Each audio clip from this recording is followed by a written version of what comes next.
Sebelum kita menyantap firman Tuhan, kita satukan hati kita di dalam doa. Tuhan Allah yang baik, izinkanlah kami Tuhan pada pagi ini memakai waktu kami yang singkat ini ya Tuhan, untuk memuji dan memuliakan nama-Mu. Khususnya kami ingin Tuhan menjadikan firman-Mu menjadi pedoman bagi hidup kami. Ya Tuhan, pakailah hidup kami sesuai dengan rancangan-Mu. Amin. Bapak Ibu semua jemaat yang dikasihi Tuhan, firman Tuhan yang menjadi landasan bagi kita pada pagi ini Jumat 9 Agustus 2024 ditulis di kitab Yeremia 31 ayat yang ke-14, dikatakan demikian. Aku akan memuaskan jiwa para imam dengan kelimpahan, dan umatku akan menjadi kenyang dengan kebajikanku. Demikianlah firman Tuhan. Dalam bahasa Batak dikatakan demikian. Dungi mar lobi-lobi maton dinia kemalim, ditabo-tabo jalabo suran bangsoku, mar sauli hondenggan basaku ninna Jahoba. Kelimpahan adalah sebuah situasi dan kondisi di mana suatu hal menjadi kebutuhan kita dapat dicukupkan atau bahkan mungkin lebih daripada yang kita butuhkan. Tentu kelimpahan menjadi sebuah hal yang diinginkan dan didambakan manusia di dalam kehidupannya. Kita lihat begitu banyak orang yang mau bekerja, membanting tulang supaya hidupnya sampai pada titik kelimpahan. Bahkan ada begitu banyak orang yang mau waktunya dipakai untuk lebih banyak bekerja dibandingkan memakai waktunya untuk menikmati kehidupannya. Atau mungkin saja ada begitu banyak orang yang siap susah demi supaya kelimpahannya semakin banyak di masa yang akan datang. Nah, begitu juga Bapak Ibu semua, jika kita melihat sekilas situasi dan kondisi yang menjadi konteks kitab Yeremia pasal yang ke-31 ini, bangsa Yahudi ada dalam sebuah keadaan di mana kelimpahan itu menjadi suatu hal yang amat mahal. Pada waktu itu bangsa Yahudi sedang mengalami pembuangan di tanah Babel. Nah, pembuangan yang dimaksudkan dalam teks ini bukan hanya soal diasingkan saja Bapak Ibu, tetapi lebih daripada itu, bangsa ini menjadi budak di tanah Babel. Nah, ketika sebuah bangsa mengalami penjajahan dan hidup sebagai budak, tentu hidupnya tidak akan datang pada kelimpahan. Hidup sebagai budak sudah pasti menjadi keadaan yang sulit, memilukan hati dan menyakitkan. Nah, oleh sebab itu, melalui firman-Nya pada pagi ini, Tuhan menyatakan sebuah janji yang amat penting. Dia katakan bahwa umat-Nya suatu saat nanti akan dipenuhi oleh kelimpahan dan menjadi kenyang oleh sebab kebajikannya. Atau bisa kita maknai teks ini menjadi sebuah janji keselamatan dan penyertaan Tuhan bagi bangsa yang dikasihinya. Nah, satu hal yang menjadi pertanyaan bagi kita semua adalah apa yang mau dan bisa kita petik melalui teks bacaan kita pada pagi ini. Nah, saya mencatat ada dua hal. Pertama, bahwasanya Tuhan itu baik. Tuhan itu baik. Kenapa saya katakan Tuhan itu baik?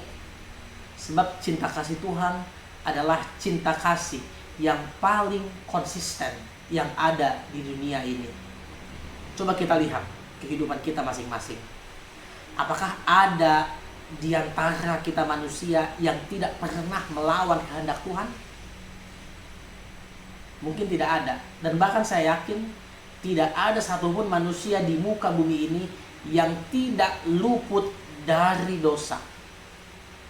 Tetapi coba kita lihat, apakah dosa yang kita lakukan menjadi penghambat bagi kita untuk mendapatkan kasih Tuhan? Tidak. Sebanyak apapun dosa-dosa kita, masih lebih banyak alasan Tuhan untuk mengasihi kita.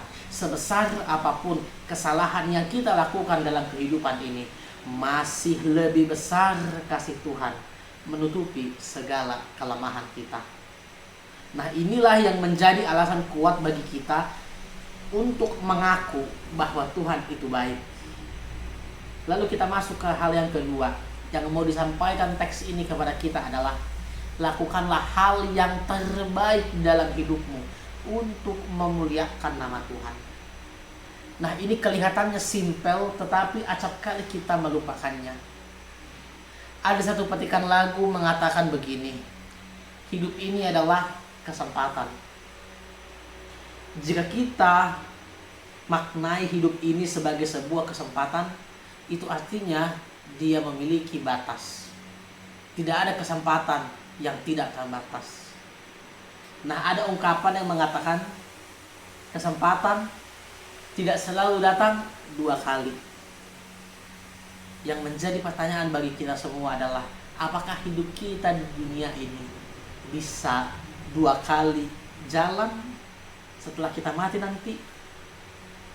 Nah, oleh sebab itu Bapak Ibu dan semuanya, pakailah kesempatan yang kita punya masing-masing untuk melakukan yang terbaik bagi Tuhan. Dalam kehidupan kita masing-masing, kita tunjukkan yang terbaik bagi Tuhan. Sebab kenapa? Tuhan sudah lebih dahulu melakukan yang terbaik dalam kehidupan kita. Inilah menjadi motivasi, inilah menjadi alasan bagi kita untuk kembali melakukan yang terbaik bagi nama Tuhan. Do the best in your life. Tuhan memberkati. Amin. Kita satukan hati kita di dalam doa. Bapa di dalam Yesus, terima kasih Tuhan untuk segala kebaikan dan kasih setiamu yang senantiasa melengkapi kebutuhan kami. Pada pagi ini ya Tuhan, Engkau telah menyapa kami dan telah mengetuk pintu hati kami melalui firman-Mu ya Tuhan. Engkau mengingatkan kami ya Tuhan bahwa Engkau penuh dengan kebajikan. Engkau akan mendatangkan kelimpahan di dalam kehidupan kami masing-masing. Oleh sebab itu ya Tuhan, kami mau belajar menjadi manusia yang lebih baik lagi dan lebih baik lagi dalam kehidupan kami. Kami ingin supaya kehidupan kami masing-masing, kasih setia dan cinta Tuhan semakin nyata disaksikan. Engkau sajalah Tuhan yang menjadi pembimbing dan penuntun bagi kehidupan kami dalam melaksanakan semuanya. Amin. Bapa kami yang di sorga, dikuduskanlah namamu. Datanglah kerajaan-Mu. Jadilah kehendak-Mu di bumi seperti di sorga. Berikanlah kami pada hari ini makanan kami yang secukupnya. Dan ampunilah kami akan kesalahan kami, sama seperti kami juga mengampuni orang yang bersalah kepada kami. Dan janganlah membawa kami ke dalam pencobaan, tapi lepaskanlah kami daripada yang jahat. Karena Engkaulah yang mempunyai kerajaan dan kuasa dan kemuliaan sampai selama-lamanya. Amin. Kasih karunia Tuhan Yesus Kristus, kasih setia Allah Bapa, dan persekutuan Roh Kudus menyertai kamu sekalian. Amin.